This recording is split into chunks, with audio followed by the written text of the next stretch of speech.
The term actually, Rosie the Riveter, didn't appear until long after the war. You're probably familiar with the poster that shows a woman with her arm up, and at the bottom it says, "We can do it."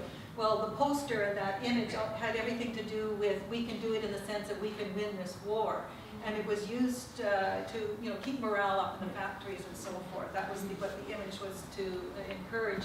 And then it was not until, like the early 80s with the rise of feminism and so forth, that name appeared, Rosie the Riveter. And also, it became more associated with women's economics, independence and so forth, which of course women did have a lot more of that during the war when they worked in the factories and so forth.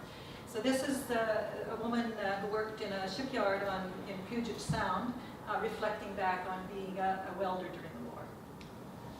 And it does have a short chorus, and what I'd like to do is sing the chorus, and then have you sing it with me, and then I'll sing all the verses, and then you get to sing the chorus again at the end. My strong right arm built the ship that sailed to war. My strong right arm built the ship, and what was that all for?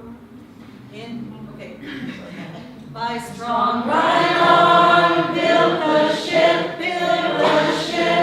that sailed to war. My strong right arm built the ship, and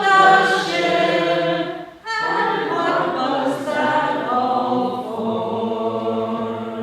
In 1941, the war had just begun. My Jim was young, but soon was off to hold a gun. I was 19 and our child was only 3, when the papers said the shipyards needed me. I moved to Bremerton in 1942. I learned to weld, I was the best one on our crew. The work was hard, the heat would burn our lungs all day. But when the paycheck came, we girls would feel okay. In 1943, August 8 a.m., I